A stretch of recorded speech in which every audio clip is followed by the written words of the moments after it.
మన ఇంట్లో 5 మొక్కల్ని కనుక పెంచుకుంటే అష్టైశ్వర్యాలు, భోగభాగ్యాలు మీ ఇంటికి బారులు తీరతాయి అని పెద్దలు చెప్తూ ఉంటారు. ఆ 5 మొక్కలు ఏమిటనేది ఇప్పుడు తెలుసుకుందాం. మొదటి మొక్క ప్రతి ఇంట్లోనూ ఉండవలసినటువంటి తులసి మొక్క. అది కృష్ణ తులసి కానీ, లక్ష్మీ తులసి కానీ, లేదా రెండుగా కలిసి కానీ ఇంట్లో పెంచుకోవచ్చు. రెండవ మొక్క బిల్వ వృక్షం, మారేడు మొక్క. ఆ మారేడు మొక్కను మీరు ఒక కుండీలో పెట్టుకోవచ్చు. మంచి స్థలం ఉంటే కనుక చక్కగా నేలలో కూడా పాతి పెట్టుకోవచ్చు. అది సాక్షాత్తు శివస్వరూపము, లక్ష్మీ స్వరూపం.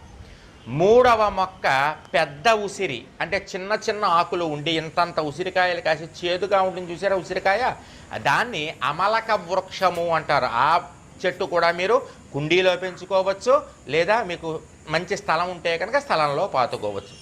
ఇక 4వ చెట్టు మీరు పెంచుకోవాల్సింది ఏమిటాయి అంటే అరటి చెట్టు. ఏ ఇంట్లో అరటి చెట్టు ఉంటుందో